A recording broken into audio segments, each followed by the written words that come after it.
everyone. I hope you're doing well.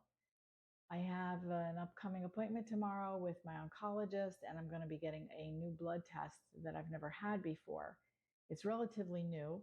It's called cancer tumor DNA, ctDNA for short, and it will measure any or detect, any fragments that are coming off cancer cells that are in my blood. And if that is the case, then they can track them. So I don't know what I expect out of it. I don't know why. I just don't expect that much from it. But it's worth getting. Anything's worth finding out how we're doing, but it may actually be more accurate than the imaging, since imaging is very difficult with my tumors. So I'll let you know about that. Maybe I'll bring you along. That'd be great. So I was asked a question about my cancer staging. What stage cancer am I in? About 20 years ago, when I was first diagnosed, it was 3B. And apparently, no matter how your cancer is going, you stay the same stage as when you were first diagnosed. I don't know if that is all cancers, but it's definitely this cancer. And I don't know why you don't get a restaging, but that's all right. I will say, though, that there is no stage 1 or 2 for ovarian cancer. It actually starts at 3. Women just don't feel the symptoms. By the time they do have symptoms and they get it diagnosed, it's most assuredly already stage 3. And I should have mentioned that in my last video, which was, it was just a couple of days ago, brain farts. Oh yeah, how I was diagnosed, or how I learned I had ovarian cancer and the symptoms you shouldn't ignore. And it's very important. That makes it that much more important that you need to pay attention to these things. Okay, so even if it doesn't run in your family, that doesn't matter. Mine didn't. You need to check that out. My cancer was not genetic. I had all kinds of testing done. So it is most likely environmental. Do I want to blame talcum powder? Sure, why not? I don't care. It doesn't change the facts that I have it. And I'm 61 now, so I'm officially in my 60s as of a few days ago. And I don't want to complain about being in my 60s. It's kind of it's a mixed bag right now. I'm glad I'm here. I don't know. Let me not just put anything out there. Another thing I wanted to discuss with you today is hitting that like button and subscribing. If you have seen more than one video, or you like my videos in general, please think about that. I want to reach as many people as I can and help people. I know that a lot of people out there watching this have cancer, and it's not a fun journey no matter what the prognosis is. So the more likes and subscribes that I get, the more people that YouTube will show my channel to. So I really, really, really appreciate if you would consider doing that. Another thing I wanted to mention, I have a lot to talk about and I'm kind of feeling tongue twisted today. This is probably like take 4, is that the future of my videos.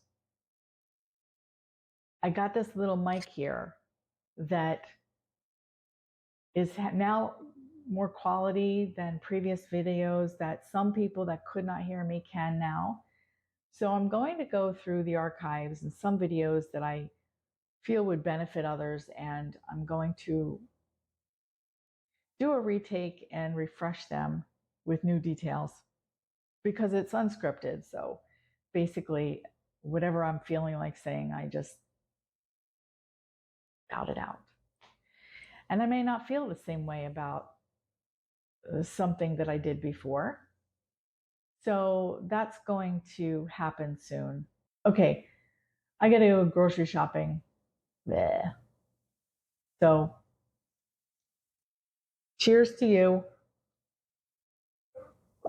to your health, and I'll be back a little later or tomorrow.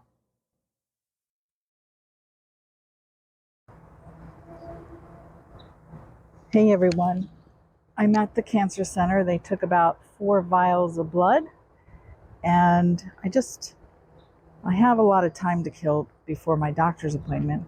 Just wanted to share you these lovely gardens that they have, so that especially people going through treatments, they have a meditation room on the opposite side there. And I just love this center. It's the Ann B. Barshinger Cancer Institute in Lancaster, PA. We just have this beautiful walkthrough, and I'm getting ready to check in for my appointment with the oncologist,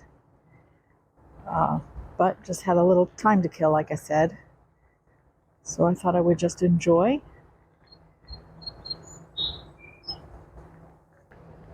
So I like walking through here. That's a nice little place to sit and eat lunch.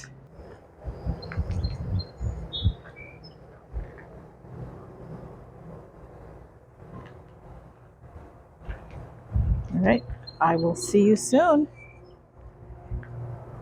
Hello, how are you? Good morning. Good. Chris couldn't be here today. Oh, It just happened to whoa, Lala.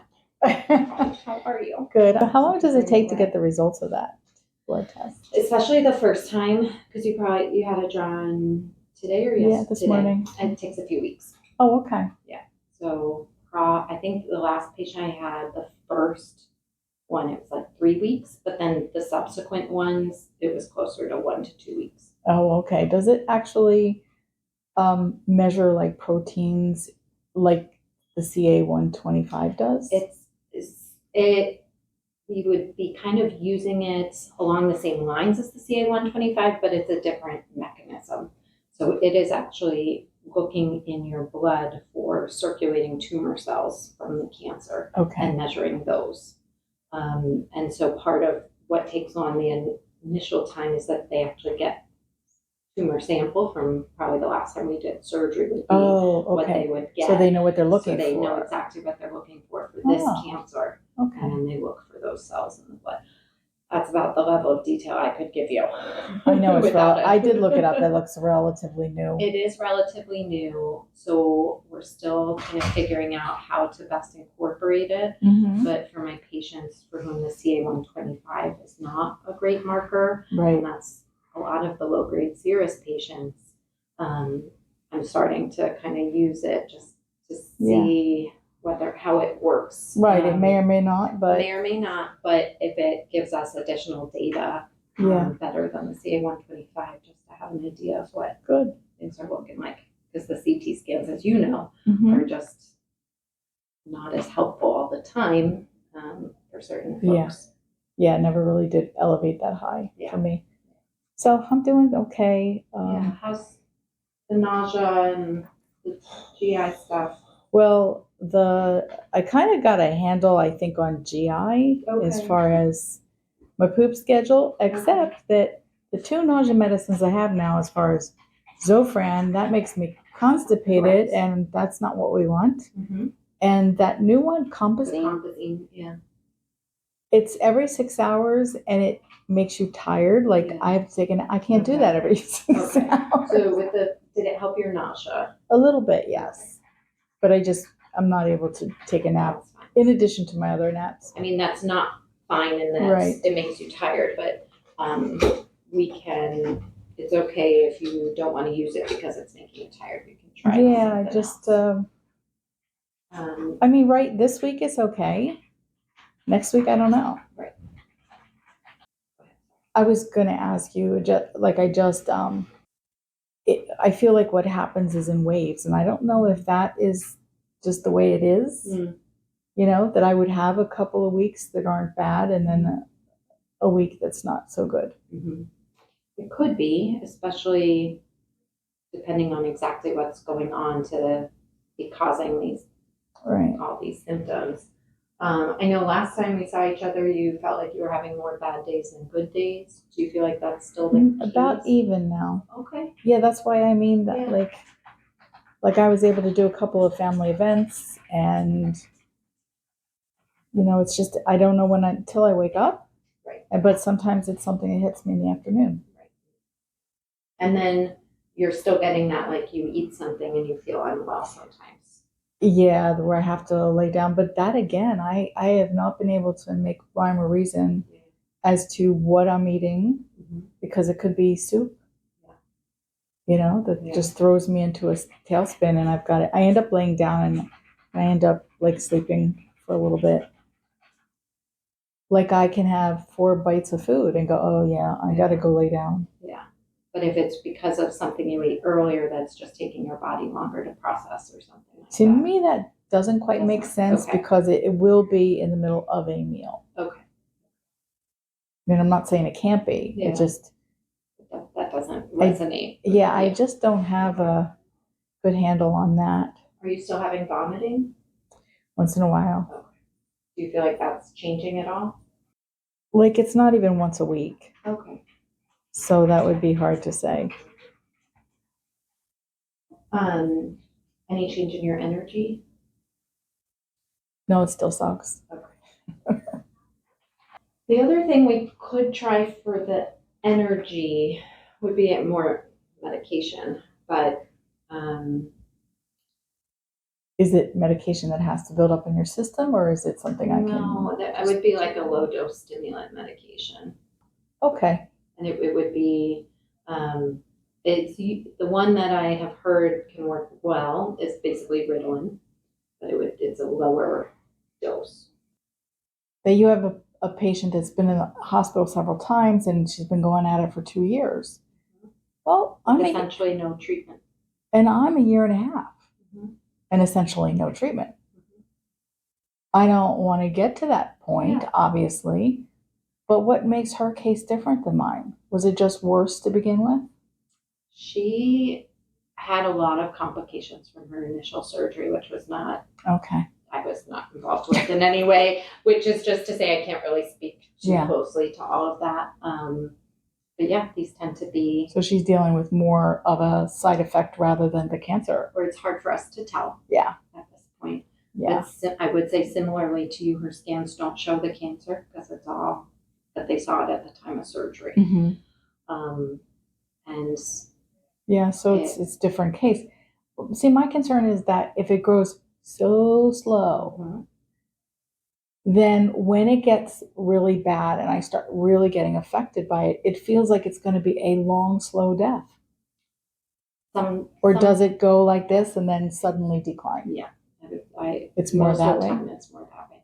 Okay. Oh, that would be better, actually, because it's slow and agonizing. Well, nobody who wants to suffer. No. That's slow and agonizing at the rate that it's growing of every single scan we get. Yeah. That's difficult. And I'm somewhat hopeful that with this new test, it will also help us track things. So that would be if good. We say you decide that you do want to try the letrozole, we'd have a better way of knowing when the time whether is it's working or not, other than just imaging. At some point something might grow an actual mass, or you might get an obstruction, and then it will be very clear to us that things are worsening. Right. Because right now we only got the way I feel. Yeah. That's crazy. Yeah. Okay. It can be frustrating. Yeah. But, that's where I'm at. I mean, a lot of people are like, well, you don't look sick at all. So, yeah, it is kind of frustrating because it's hard to explain to people, too. Yeah. And it's like, are you sure? But you feel different. Yeah. You've changed your life really dramatically. Yeah. It's forced you to do that. That's really... Yeah, and I am tired, and I've slowed down my schedule, but with my free time, I'm doing some volunteer work. I feel like, I'm grateful to be here. I just turned 61. And you did just turn 61. I did. Thank you. And I'm grateful, not grateful. I don't know. It's a mixed bag there. I'm really glad to be here, fair. But, All right. Okay, everyone, you heard it. We've got several weeks to wait for the results of that test. That's kind of part of having cancer. So I will update you as soon as I know. In the meantime, There'll be several videos coming, and I will talk to you again in a few days. Like and subscribe. Feel blessed, be blessed. You're blessed. I'm blessed. Love you all. Bye.